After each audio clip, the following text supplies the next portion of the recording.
یزید ابن معاویہ تیسرے خلیفہ راشد حضرت عثمان بن عفان رضی اللہ تعالیٰ عنہ کے دور میں 25، 26 یا 27 ہجری میں پیدا ہوا۔ حضرت معاویہ نے اپنی زندگی میں ہی یزید کو اپنا جانشین مقرر کر دیا تھا اور اس طرح خلافت اسلامیہ ملوکیت میں تبدیل ہو گئی۔ اپنے آخری ایام میں حضرت معاویہ نے یزید کو خبردار کیا تھا کہ 4 اشخاص اس کی جانشینی کی مخالفت کریں گے۔ ان 4 اشخاص میں امام حسین، عبداللہ بن عمر، عبداللہ بن زبیر اور عبداللہ بن عباس شامل تھے، جنہوں نے جناب معاویہ کی زندگی میں ہی یزید کی جانشینی کی مخالفت کرتے ہوئے بیعت نہ کی تھی، مگر آپ نے اپنی زندگی میں ان اصحاب کے ساتھ نہایت نرمی کا رویہ روا رکھا اور ان کو بیعت کے لیے زبردستی نہ کی۔ جب جناب معاویہ کا شام میں انتقال ہو گیا تو یزید نے خلافت پر قبضہ کر لیا اور دولت اسلامیہ کے سربراہ کے جانشین کے طور پر اپنے آپ کا دعویٰ پیش کیا۔ یزید نے اپنے رشتہ داروں کو مختلف صوبوں کا گورنر مقرر کیا۔ اس نے اپنے کزن الولید کے پیشرو مروان بن الحکم، جسے نبی کریم صلی اللہ علیہ وسلم اور پہلے اور دوسرے خلفاء نے ملک بدر کیا تھا، ولید کے مشیر کے طور پر کام کرنے کے لیے واپس بلا لیا گیا۔ جناب معاویہ کے انتقال کے وقت یزید کی عمر تقریباً 33 سال تھی، جبکہ کچھ تواریخ میں عمر 37 سال بھی لکھی ہوئی ہے۔ یزید کی کل خلافت کی مدت 3 سال ہے، جس میں اس نے 3 بڑے جرائم کا ارتکاب کیا اور محض 3 سال کے عرصے بعد ہی یزید اچانک کیوں مر گیا، اس کی وجہ بھی اسی ویڈیو کے اختتام پر آپ کو بتائیں گے۔ ویڈیو کو آخری تک لازمی دیکھیے گا۔ جناب امیر معاویہ کے انتقال کے بعد یزید کا امام حسین سے خوف اس حد تک بڑھ گیا تھا کہ اس نے ولید بن عتبہ کو ایک خط خصوصی سفیر کے ہمراہ دے کر بھیجا، جس میں اس نے خبر انتقال معاویہ کے ساتھ یہ پیغام دیا کہ حضرت امام حسین، حضرت عبداللہ بن زبیر اور حضرت عبداللہ بن عمر کو زبردستی بیعت کے لیے پکڑ لو اور ان سے کسی قسم کی بھی نرمی مت کرنا، یہاں تک کہ ان سے بیعت حاصل کر لو۔ ولید بن عتبہ نے خط پڑھ کر مروان بن الحکم کو مشورے کے لیے بلایا۔ مروان نے ولید بن عتبہ کو مشورہ دیا کہ تمام اصحاب کو بلا کر خلیفہ کے انتقال کی خبر دینے سے پہلے بیعت کی دعوت دیں اور انکار کی صورت میں ان کا قتل کر دیں۔ عتبہ نے امام حسین اور عبداللہ بن زبیر کو بلاوا بھیجا۔ دونوں اصحاب نے آپس میں مشورہ کیا، جس کے بعد جناب حسین نے اپنے غلاموں اور ہاشمی رشتہ داروں کے ہمراہ ولید بن عتبہ کے پاس گئے۔ جب ولید بن عتبہ نے آپ کو خلیفہ کے انتقال کی خبر دی اور یزید کی بیعت کے متعلق کہا تو آپ نے بیعت کے بغیر وہاں سے رخصت لی کہ بیعت کوئی پوشیدہ عمل نہ ہے،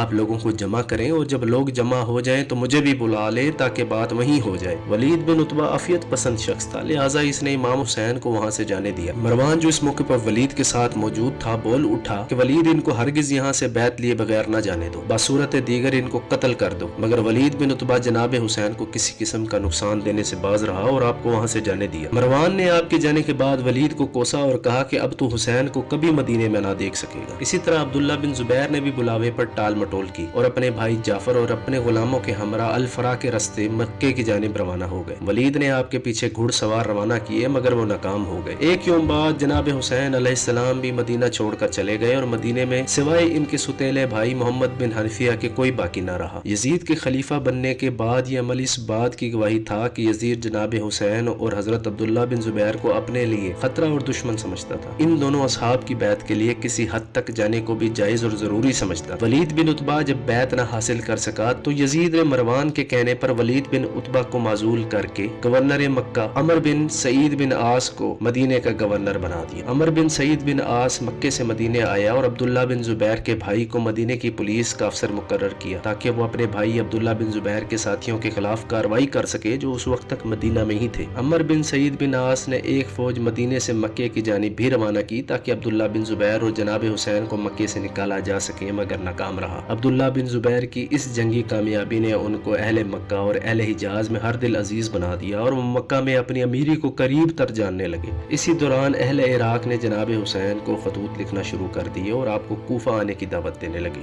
انہی خطوط میں بے حد اصرار پر آپ نے اپنے چچا زاد بھائی مسلم بن عقیل کو کوفہ بھیجا تاکہ کوفے کے حالات معلوم کر سکیں۔ مسلم بن عقیل کوفہ پہنچے تو اہل کوفہ نے جوش و خروش سے آپ کا استقبال کیا اور ایک ہی یوم میں 12,000 لوگوں نے آپ کے ہاتھ پر جناب حسین علیہ السلام کی بیعت کی، جو کہ بڑھ کر اگلے دن 18,000 ہو گئی۔ مسلم بن عقیل نے کوفے کے حالات کو سازگار دیکھ کر ایک خط امام علی مقام کی جانب روانہ کیا اور آپ کو کوفہ آنے کی دعوت دی۔ کوفہ کے گورنر نعمان بن بشیر رضی اللہ عنہ نے حالات کو دیکھتے ہوئے لوگوں کو بیعت سے روکا مگر سختی سے کام نہ لیا اور فرمایا کہ جب تک اہل کوفہ مجھ سے جنگ نہ کریں گے میں ان سے ہرگز جنگ نہ کروں گا۔ نعمان بن بشیر کے اہل کوفہ سے سختی نہ کرنے پر یزید کے چاہنے والوں نے کوفہ کے حالات کے متعلق یزید کو لکھ بھیجا۔ یزید نے کوفے سے نعمان بن بشیر رضی اللہ عنہ کو معزول کیا اور بصرہ کے گورنر عبید اللہ ابن زیاد کو کوفے کا بھی گورنر مقرر کر دیا۔ کوفہ کے حالات کو سنبھالنے کے لیے ابن زیاد خاموشی سے سر پر سیاہ امامہ باندھے اور امامے سے منہ چھپائے رات کی تاریکی میں 17 افراد کے ہمراہ کوفہ شہر میں داخل ہوا۔ اسے جو شخص راستے میں ملتا اس کو سلام کرتا۔ کوفے کے لوگ اسے امام حسین سمجھ کر وعلیکم السلام پسر رسول کہہ کر جواب دیتے۔ ابن زیاد کے پاس لوگوں کا رش لگنے پر اس کے ساتھیوں نے لوگوں کو بتایا کہ یہ پسر رسول نہیں بلکہ ابن زیاد ہے۔ ابن زیاد کے کوفے کی عمارت پر قابض ہونے کے بعد کوفے کے لوگوں میں مایوسی پھیل گئی۔ کوفے میں خود کو مضبوط کر لینے کے بعد ابن زیاد نے اہل کوفہ کو ڈرایا دھمکایا اور بغاوت کے جذبے کو نہ صرف کچلا بلکہ جناب مسلم بن عقیل اور ان کے ساتھیوں کو شہید کر دیا۔ ادھر جناب حسین علیہ السلام مسلم بن عقیل رضی اللہ عنہ کے خط ملنے کے بعد مکے سے کوفہ کے لیے روانہ ہو چکے تھے۔ حضرت عبداللہ بن عباس اور حضرت عبداللہ بن زبیر رضی اللہ عنہ نے آپ کو اہل کوفہ کی آپ کے والد اور بھائی کے ساتھ بے وفائی کے بارے میں بتا کر جانے سے روکنے کی بڑی کوشش کی مگر آپ نے ارادہ نہ بدلا۔ 10 ذی الحجہ 60 ہجری کو آپ نے مکے سے کوفے کا سفر اختیار کیا اور اپنے اہل بیت کو بھی ہمراہ لیا۔ آپ کے ساتھ اس سفر میں 60 کوفی اشخاص بھی شامل تھے۔ یزید کو آپ کے مکہ سے کوفہ روانگی کا علم ہوا تو اس نے ابن زیاد کو آپ کا راستہ روکنے کو بھیجا۔ ابن زیاد نے ایک لشکر عمر بن سعد بن ابی وقاص کو دے کر جناب حسین کا راستہ روکنے کو بھیجا۔ وہ آپ کو کوفہ کے راستے سے ہٹا کر نینوا کے مقام پر لے آیا۔ 2 محرم 61 ہجری کو امام عالی مقام کربلا کے مقام پر پہنچے۔ 7 محرم کے دن آپ اور آپ کے ساتھیوں پر پانی بند کر دیا گیا۔ 10 محرم 61 ہجری کو کربلا کے مقام پر آل رسول کو ناحق بے دردی سے ابن زیاد کی بھیجی ہوئی فوج جس کو عمر بن سعد لیڈ کر رہا تھا شہید کر دیا گیا۔ آپ کے جسم اتھر کو گھوڑوں کی سموں کے نیچے روندا گیا۔ تمام شہداء کے سروں کو نیزوں پر چڑھایا گیا۔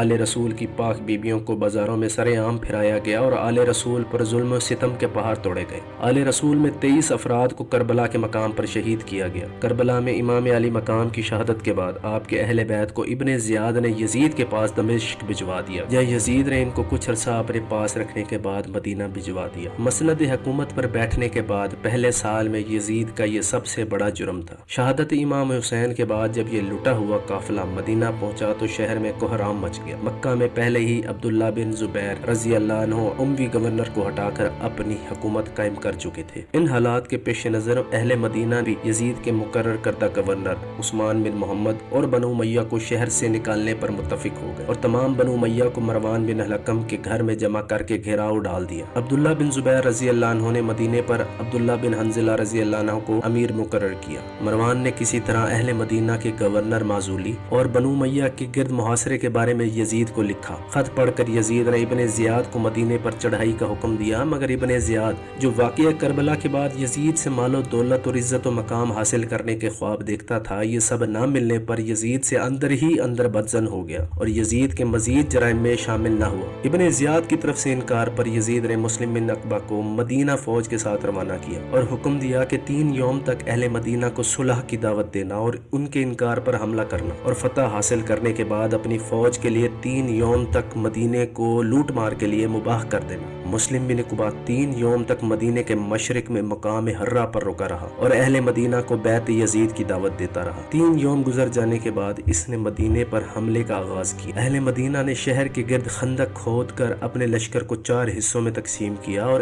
لشکر یزید سے جنگ کی۔ اس لشکر کی سربراہی عبداللہ بن حنظلہ رضی اللہ عنہ ہی کر رہے تھے مگر مدینے کے لشکر کو شکست ہوئی، جس کے بعد مسلم بن عقبہ نے یزید کے حکم کے مطابق 3 یوم تک مدینہ شہر کو اپنی فوج کے لیے مباح کر دیا۔ 3 یوم تک مدینے میں لوٹ مار اور تباہی کا بازار گرم رہا۔ یزیدی لشکر جس شخص کو چاہتے پکڑ کر قتل کر دیتے اور کسی کی عزت و عصمت کا خیال نہ رکھا گیا۔